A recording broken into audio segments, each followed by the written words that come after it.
السلام عليكم ورحمة الله تعالى وبركاته. كلن وعنو wanaagsan daawade ku soo dhawow muuqaalkeena maanta.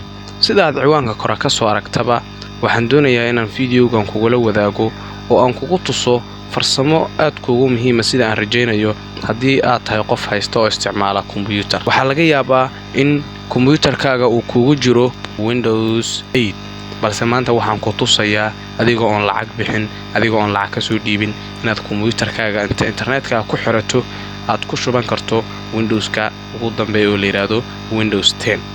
Windows 10 faa'iidada kale uu sii leeyahay aan kugu tusi doono halkan waxaa la socda Office oo 19 ma kaaga baahna wax lacaga, si free ah ku soo degsanaysaa, si free ah ayaadna ku install garaysanaysaa oo marka aad install garaynayso wax oo damage ama halisa ama hay daleeda ama xog ka baxda ma la kulmi doontid insha Allah. Fiidiyogan ayaan kugu tusi doonaa daawade ee ku soo dhawow. Marka koobaad internetka ayaa kombiyuutarka ku xiriiraysaa, marka labaadna waxaad tagaysaa barta loo yaqaano Chrome-ka.